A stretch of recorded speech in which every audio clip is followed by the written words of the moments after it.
Praise the Lord. ദൈവത്തിൻ്റെ അതിപരിശുദ്ധ നാമം വാഴ്ത്തപ്പെടുമാറാകട്ടെ.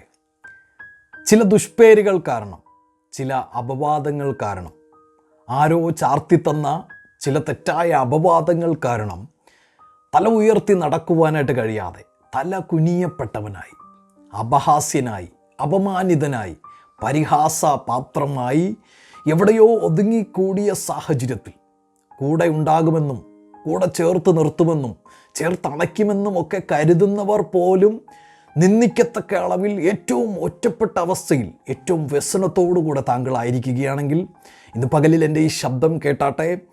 നിങ്ങളുടെ വ്യസന കാരണമായ ആ വിഷയത്തെ, ആ ദുഷ്പേരിനെ മാറ്റി ഏറ്റവും മാന്യതയിലേക്ക് താങ്കളെ വഴി നടത്തുവാൻ എൻ്റെ ദൈവം ആഗ്രഹിക്കുകയാണ്. ആ ദൈവത്തിൻ്റെ സന്നിധിയിലൊന്ന് കടന്നു വന്ന് പ്രാർത്ഥിക്കുവാനായിട്ട് തയ്യാറായാൽ, ദൈവമേ എൻ്റെ വ്യസനത്തെ അവിടെ നിന്ന് എടുത്തു മാറ്റണമേ എന്ന് പ്രാർത്ഥിക്കുവാനായിട്ട് തയ്യാറായാൽ, ഇന്ന് പകലിലും നിങ്ങളുടെ വ്യസനകാരണമായ വിഷയത്തെ മായ്ച്ചു കളഞ്ഞ്, എന്നേക്കുമായി മായ്ച്ചു കളഞ്ഞ് ഒരു വിശാലതയിലേക്ക്, ഏറ്റവും മാന്യതയിലേക്ക് താങ്കളെ വഴി നടത്തുവാൻ ദൈവം ആഗ്രഹിക്കുന്നു. 1 ദിനവൃത്താന്തം 4-ാം അധ്യായം അതിൻ്റെ 9-ാമത്തെയും 10-ാമത്തെയും വചനങ്ങൾ നാം വായിക്കുമ്പോൾ ഒരു വ്യക്തിയെ നമുക്കവിടെ പരിചയപ്പെടുവാനായിട്ട് കഴിയും. അദ്ദേഹത്തിൻ്റെ പേര് യബ്ബേസ് എന്നാണ്. ആ യബ്ബേസ് എന്നുള്ള പേരിൻ്റെ അർത്ഥം എന്താണ്? ആ യബ്ബേസ് എപ്രകാരമാണ് ജനിച്ചത് എന്ന് 9-ാമത്തെ വചനത്തിൽ കാണാം. ഇങ്ങനെയാണ് നാം അവിടെ വായിക്കുക. അവൻ്റെ സ്വന്തം അമ്മ ഞാൻ അവനെ വ്യസനത്തോടെ പ്രസവിച്ചു എന്ന് പറഞ്ഞ് അവന് യബ്ബേസ് എന്ന് പേരിട്ടു. യബ്ബേസ് എന്നുള്ള വാക്കിൻ്റെ അർത്ഥം നമുക്ക് ഇപ്രകാരം പറയാം: ഒരു വ്യസനപുത്രൻ. സ്വന്തം അമ്മ അവനൊരു പേരിടുകയാണ്. ഞാനിവനെ വളരെ കഷ്ടപ്പെട്ട് ഭാരപ്പെട്ട് വ്യസനത്തോടുകൂടെ പ്രസവിച്ചു, അതുകൊണ്ട് ഇവനൊരു പേരിരിക്കട്ടെ, വ്യസനപുത്രൻ. ആ വ്യസനപുത്രനായ യബ്ബേസ് ചെറുപ്രായം കഴിഞ്ഞു. അവൻ വളർന്നു വന്നുകൊണ്ടേയിരുന്നു. തന്നെ മറ്റുള്ളവർ യബ്ബേസേ യബ്ബേസേ എന്ന് വിളിക്കുമ്പോൾ അവൻ്റെ ഹൃദയത്തിനകത്തൊരു നീറ്റിലാണ്. ആരൊക്കെയോ തൻ്റെ കളിയാക്കുന്നത് പോലെ, എവിടെയോ താൻ ഒറ്റപ്പെടുന്നത് പോലെ. അല്ലയോ വ്യസനപുത്ര എന്ന് ആരെങ്കിലും നമ്മളെ നോക്കി വിളിക്കുന്നതൊന്ന് ആലോചിച്ച് നോക്കിയാട്ടെ. ആ വിധത്തിൽ തന്നെ യബ്ബേസിൻ്റെ ഹൃദയത്തിലും കുത്തുകൊള്ളപ്പെട്ടവനായി, വ്യസനപാത്രമായി, വ്യസനപുത്രനായി യബ്ബേസ് അങ്ങനെ വളർന്നു വരുമ്പോൾ ഒരു കാര്യം യബ്ബേസിന് മനസ്സിലായി: ഈ വ്യസനത്തെ, ഈ വ്യസന കാരണമായ ഈ ദുഷ്പേരിനെ മാറ്റുവാനായിട്ട് കഴിയുന്ന ഒരു ദൈവമുണ്ട്. ആ ദൈവത്തെ യബ്ബേസ് തിരിച്ചറിഞ്ഞു. 10-ാമത്തെ വചനത്തിൽ ഇങ്ങനെ കാണുകയാണ്: യബ്ബേസ് ഇസ്രായേലിൻ്റെ ദൈവത്തോട് എന്നൊരു വാക്ക് നാം അവിടെ കാണുകയാണ്. യബ്ബേസിന് മനസ്സിലായി തൻ്റെ അവസ്ഥയ്ക്ക് വ്യത്യാസം വരുത്തുവാനായിട്ട് കഴിയുന്ന ഒരു ദൈവമുണ്ട്. അവനത്രേ ഇസ്രായേലിൻ്റെ ദൈവം. എന്നെ കേൾക്കുന്ന പ്രിയ ദൈവ പൈതലേ, ഞാൻ നിങ്ങളോട് ഓർപ്പിച്ചതുപോലെ ഒരു ദൈവമുണ്ട്. നിങ്ങളുടെ വ്യസനത്തെ മാറ്റുവാൻ ശക്തിയുള്ള ഒരു ദൈവമുണ്ട് എന്ന് ഞാൻ ഓർപ്പിച്ചതുപോലെ ഇവിടെയും യബ്ബേസ് പ്രാർത്ഥിക്കുന്നത് ശ്രദ്ധിക്കുക. ഇസ്രായേലിൻ്റെ ദൈവത്തോട്, ദൈവത്തിൻ്റെ സന്നിധിയിലേക്ക് യബ്ബേസ് കടന്നു വരികയാണ്.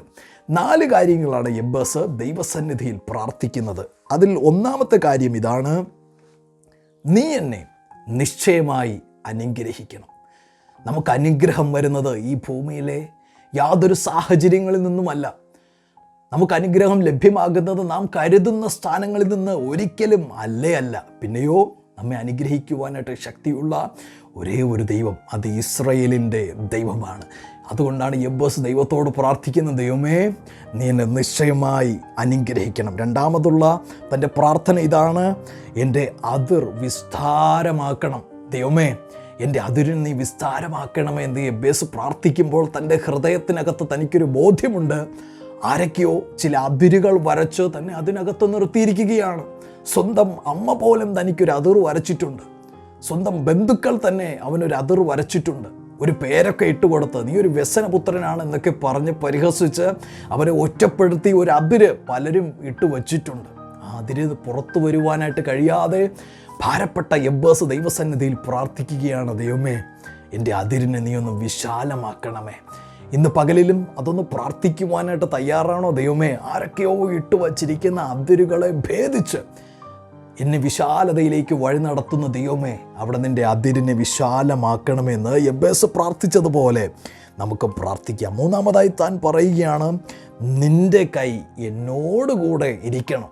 നീ എന്നെ അനുഗ്രഹിച്ചു എന്നുള്ളത് ശരി തന്നെയാണ്. നീ എന്നെ വിശാലമാക്കിയാൽ അതിനും നന്ദി. പക്ഷേ എന്തൊക്കെ വിശാലതകൾ ലഭ്യമായാലും, ഈ ലോകത്തിൽ എന്തെല്ലാം അനുഗ്രഹങ്ങൾ ലഭ്യമായാലും നിൻ്റെ കൈ എന്നോട് കൂടെ ഇല്ല എങ്കിൽ അതെല്ലാം വൃഥാവാണ്. അതുകൊണ്ട് ദൈവമേ, നീ എന്നെ എത്ര അനുഗ്രഹിച്ചാലും, എത്ര എന്നെ വിശാലമാക്കിയാലും നിൻ്റെ കൈ എൻ്റെ കൂടെ ഇരിക്കണം. എന്നെ നേർവഴിയിൽ വഴി നടത്തുന്ന കൈ, എൻ്റെ താഴ്ചയിൽ എന്നെ കരം പിടിച്ചുയർത്തുന്ന കൈ, എന്നെ താങ്ങി തലോടുന്ന കൈ. എൻ്റെ അമ്മയുടെ അടുക്കൽ നിന്ന് എനിക്ക് സ്നേഹം ലഭ്യമായിട്ടില്ല, പക്ഷേ അങ്ങയുടെ കരം എന്നെ ചേർത്തണയ്ക്കുന്ന കരമാണല്ലോ. ആ കരം എന്നോട് കൂടെ ഇരിക്കണമെന്ന് യബ്ബേസ് ഹൃദയം തുറന്ന് ദൈവത്തോട് പ്രാർത്ഥിക്കുകയാണ്. നാലാമതായി താൻ പ്രാർത്ഥിക്കുന്നു, അനർത്ഥം എനിക്ക് വ്യസന കാരണമായി തീരാതെ വണ്ണം എന്നെ കാക്കണം.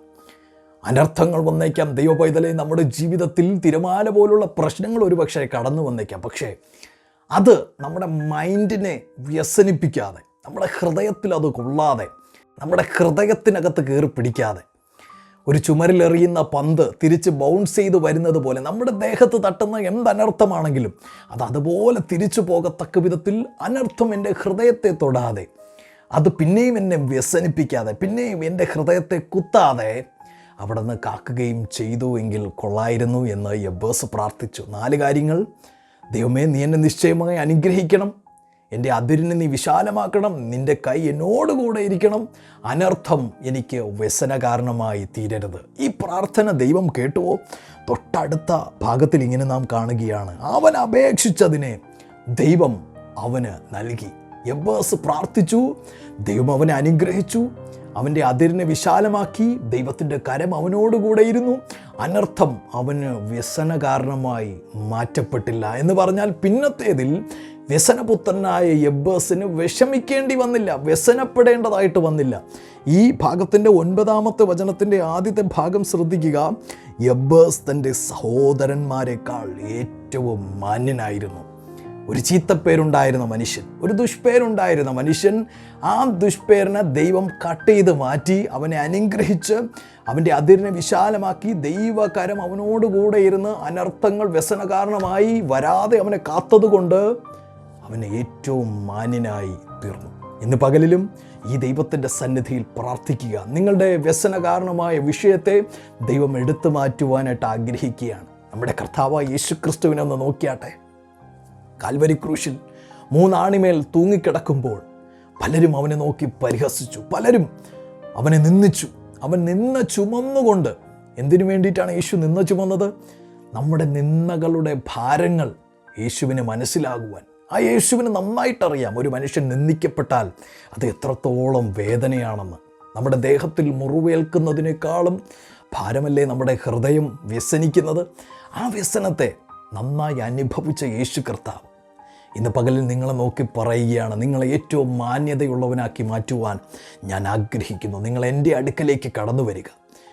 സമാധാനത്തിൻ്റെ പ്രഭുവായ യേശു കർത്താവ് ഇന്ന് പകലിൽ നമ്മുടെ ഹൃദയത്തിലേക്ക് വസിക്കുവാനായിട്ട് തുടങ്ങുമ്പോൾ നമ്മുടെ ജീവിതം ഏറ്റവും സമാധാനം നിറഞ്ഞതായി മാറ്റപ്പെടും. എല്ലാ വ്യസന കാരണമായ വസ്തുതകളെയും ആ ദൈവം എടുത്തു മാറ്റും. ഒരു വ്യസന കാരണമായ വിഷയങ്ങളും നമ്മെ തട്ടി പിന്നെ നമ്മളെ വ്യസനിപ്പിക്കാതെ, അനർത്ഥം വ്യസന കാരണമായി മാറ്റപ്പെടാതെ നമ്മെ കാക്കുന്ന ആ ദൈവത്തിൻ്റെ കരങ്ങളിൽ നമ്മളെ സമർപ്പിക്കാം. ആ ദൈവത്തിൻ്റെ സന്നിധിയിൽ മുട്ടുമടക്കി പ്രാർത്ഥിക്കാം. ആ ദൈവത്തിനോട് ചേർന്ന് നടക്കാം. ഓരോ ദിവസവും അതിനായി ദൈവം നമ്മളെ സഹായിക്കുമാറാകട്ടെ. ആമേൻ. God bless U.